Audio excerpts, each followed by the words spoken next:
छाड़ुनी जदि डाक्टर पाखक न जाए ताले ता देह भल हम केमिति जे मु कोन करबी किछि जानि पारुनी। अरे मुना पे तो व्यस्त हो डॉक्टर कोई मेडिसिन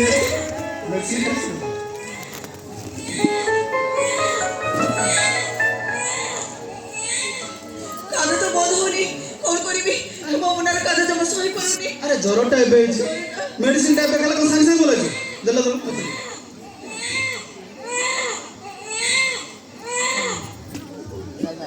देखिलो ना मो कोन रे कांद थिला तम कोन को जीवा मात्रे साले से केते कांद बंद ही गला मते त लागुची ता सहित तमर किछि निर्बेळ संपर्क अछि। हेले कोन तुम स्वामी दिन तुम खोजी खोजी एठी पास पहुंचबे मो मुना मो पाखरे थिले मते लगे मो पुओ जंती मो पाखरे सोइछि ले तुम स्वामी जत्रा आसी पहुंच जिवे तुम तो मुना को एठो चली जिवो रे मो पाखरे पुओ थिले से को मो निजर जे मते लगे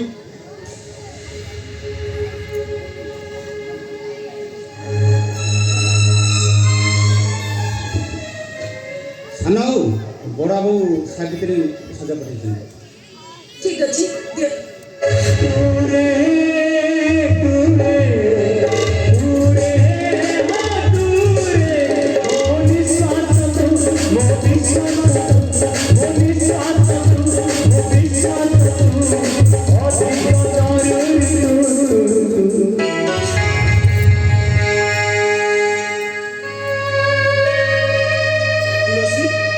तुम बेबे को चिंता ना करो अरे से एक दिन हो हम ड्राइवर होगा हम काम ना ना से किछि नछि कोठी कोठी देखाई दिबो ठीक मने पड़ुनी। नहीं बाबू এই রাস্তায় গলা বেড়ে অনেক লোক সঙ্গে দেখা हुए बाबू समस्त का मुंह को चिन्ह हुए बाबू ये बड़ा बाबू सावित्री सावित्री किए करिवो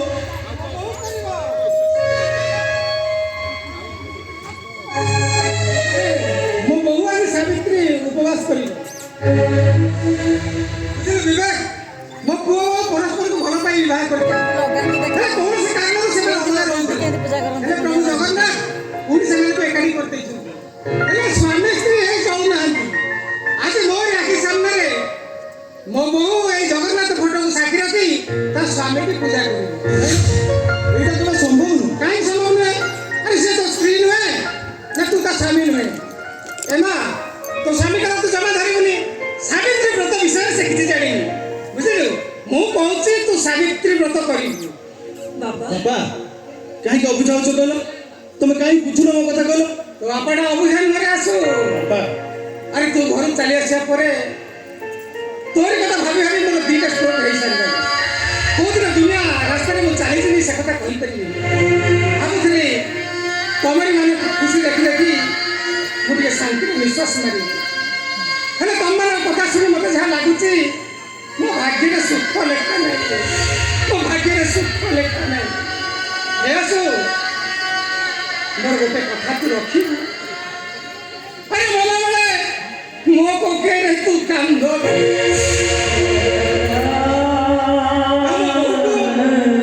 दस पुठरे मुंड धरी गाधेला को अनुमति देबू अरे एते देखिले वो आर पारी रे शांति रे निश्वास मारी तोरे बुढ़ा बापा रे एते ओली तू एते की ओली तू छिड़ाओ बाबा मु सावित्री करिया पई तम बहु को अनुमति देबी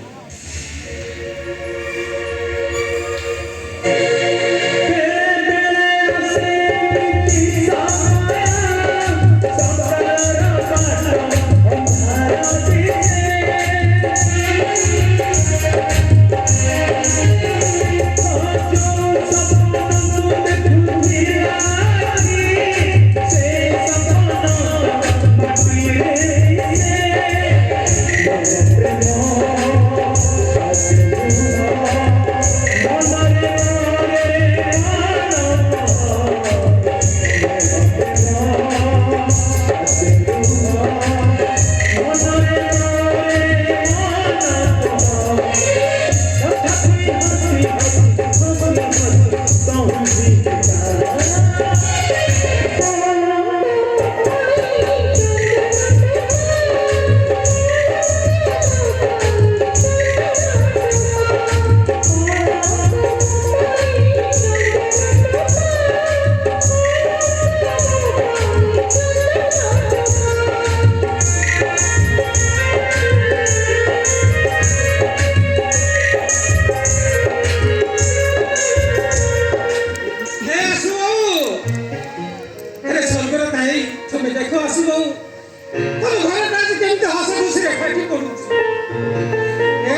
ସହିତ ମୋର ଏକ ଜରୁରୀ କଥା ଅଛି ଆସିଲି ମୋ ସାଙ୍ଗରେ ଆସିଲି ଚାଲନ୍ତୁ।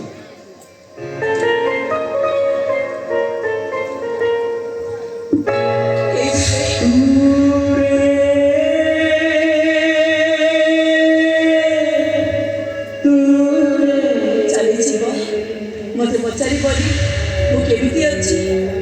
କଣ ପଚାରିବି ତୁଳସୀ କାହିଁକି ପଚାରିବି ଆରେ ତମେ ମୋର କିଏ ସେମିତି କଥା କହନି ତୁଳସୀ ମୁଁ ଆସୁ ବାବାଙ୍କର ଆୟୁଷଟା କମିଯିବ ଆରେ ମୁଁ ବଞ୍ଚି ଥାଉ ଥାଉ ତମେ ଆୟୁଷ ବାବୁଙ୍କର ହେଇଗଲ ତୁଳସୀ ଏ ତୁଳସୀ ଆରେ ମୁଁ ଯଦି ମରି ଯାଇଥାନ୍ତି ତମେ ଯଦି ଆସୁ ବାବୁଙ୍କୁ ବାହା ଯାଇଥାନ୍ତ ତାହେଲେ ଆର ପାରିରେ ଥାଇ ମୁଁ ତମକୁ ଆଶୀର୍ବାଦ କରିଥାନ୍ତି ତୁଳସୀ ହେଲେ ତମେ ଆଉ କାହାର ହେଇଗଲ ନାଇଁ ବିବେକ ଏମିତି ମତେ ବୁଝିବାକୁ ଚେଷ୍ଟା କର ତମକୁ ମୁଁ କେମିତି ବୁଝେଇବି ମୁଁ ନିଜେ ବି ବୁଝିପାରୁ। ଏଇ ଦେଖ ନା ମୋ ମଥାରେ ଲାଗିଥିବା ସିନ୍ଦୁରରେ ଏବେ ବି ତମ ନାଁ ଉଙ୍କି ମାରୁଛି। ମୋ ହାତକୁ ଦେଖ ମୋ ହାତରେ ପିନ୍ଧିଥିବା ଶଙ୍ଖରେ ଏବେ ବି ତମ ଚେହେରା ଉଙ୍କି ମାରୁଛି। ଦେଖ ନା ଏବେ ବି ତମ ତୁଳସୀ ତମର ହିଁ ରହିଛି।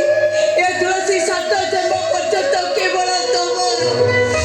କାହିଁକି ଅଭୁଲା କଥା କହି ତମେ ଛାତିକୁ କଷ୍ଟ ଦଉଛ ତୁଳସୀ ଆରେ ତମେ ତ ମୋ ସ୍ତ୍ରୀ ନଥିଲ ଥିଲ ମୋ ଛାତିର କଲିଜା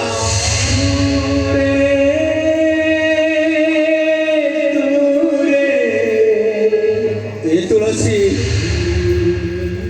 ଭଗବାନ ସଙ୍ଗେ ଯଦି ମୋର ଆଜି ଦେଖା ହେଇଯାନ୍ତା କଣ ବାକି ଥାନ୍ତି ଜାଣିଛ ମୋ ତୁଳସୀର ଆୟୁଷ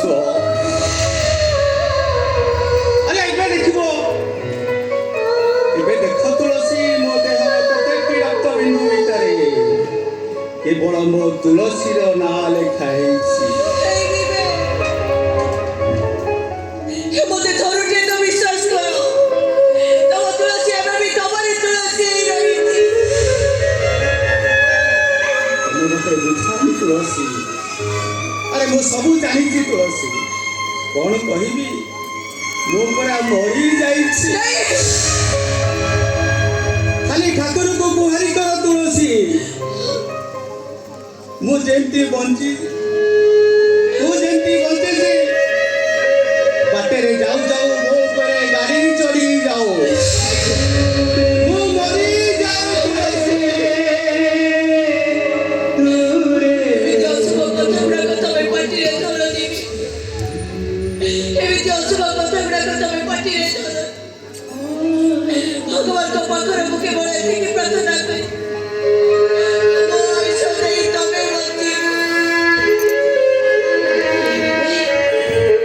ଶେଷ ଥର ପାଇଁ ତମ ପାଖରେ ଗୋଟେ ଇଚ୍ଛା କରି ତମେ ମୋ ଇଚ୍ଛାକୁ ସମ୍ମାନ ଦବ ନା ତମେ ତମ ପୂର୍ବରୁ ମୋର ମରଣ ହେଇଯାଏ ତମେ ଏଠିକି ନିଶ୍ଚୟ ଆସେ କାହିଁକି ନା ତମ ହାତରୁ ଦିପଟ ଶଙ୍ଖ ତୋ ପାଇଁ ସିନ୍ଦୁର ମୋ ପାଇଁ ଆବଶ୍ୟକ ହବ। ତୁଳସୀ କାହିଁକି କାହିଁକି ବିବେକ କାହିଁକି अरे गंगा को कहीं कलंकनी बोली भावुच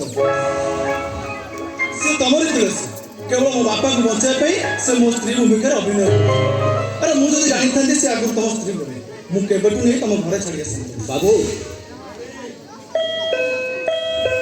डोर खोला अच्छे भीतर को आसपर काई कौन अच्छे से ए अप्पा पप्पू को मत दे के कहरप्पा मत अप्पा बोली रखिबा पाई तो के चला कुछ तो अप्पा तो दो पाई के बैठल मरी जाईची पहले मु तो किसे सुनिबी नहीं मो आसे जी मारे पप्पू को बुलाई के जीबी कौन बोला अपन पाखरे जियो छी से मो पुओ ना पप्पू को न पाई मु जल्दी भाग नहीं गले एसी का मिठा अभिनय करवा दरकार नहीं तू मां हो बटे डहाई तू बटे राक्षसी ओ भाई राक्षसी डहाई वाले तेरे कहरा मां है परती तेरे से माने पागल होती और माने माने को से माने पागल सचेई करती एसी का दो कथा सुनला बळे ମୋ ପାଦ ତଳ ମାଟି ଖସି ଯାଉଛି। ମୋତେ ଯେମିତି ଲାଗୁଛି ମୁଁ ସେମିତି ତଳକୁ ତଳକୁ ଯାଉଛି। ହେଲୋ, ତୁ ମାନବକୁ ବାହା ହେବା ଆଗରୁ ତୁ ଆସିବାକୁ ବାହାରିଥିଲୁ। ତୁ ତ ଗୋଟେ ଚରିତ୍ରହୀନ। ହେଲୁ ଲାଷ୍ଟକୁ ମୋ ତୁଳସୀକି କଳା ତୁଳସୀ କରିଦେଲୁ। ତୁଳସୀ, ତମେ ମୋତେ କ୍ଷମା କରିଦିଅ ତୁଳସୀ। ମୁଁ 100ଟା ଠିକ୍ ଭିତରେ ଗୋଟିଏ ଭୁଲ କରିଦେଇଛି। ଚୁପଚାପ ଏଠି ଯିବୁ ନା ଦୋସ୍ତାର ମାରିକି ତା ଘରୁ ବାହାର କରିଦେବି। ତମେ କେମିତି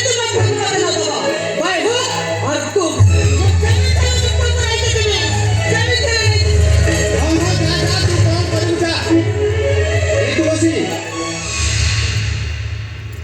ଆରେ ତମେ କଣ ମୋ ପାଖକୁ ଆସିବନି? କାହିଁକି ଏମିତି କଥାବାର୍ତ୍ତା କରୁଛ? ସମୟ ଆମ ନିଜକୁ ଏତେ ପାଖାପାଖି ନେଇ ଆସିଛି ଯେ ଆମେ ନିଜର ଭୁଲ ବି ବୁଝି ପାରିଛେ। ଆରେ କିଏ କହିଲା ତୁଳସୀ ତମ ପାଖକୁ ଯିବ? ସେ ତମରି ତୁଳସୀ। କେବଳ ମୋ ବାପାକୁ ବଞ୍ଚାଇବା ପାଇଁ ସେ ମୋ ସ୍ତ୍ରୀ ଭୂମିକାରେ ଅଭିନୟ କରୁଥିଲେ।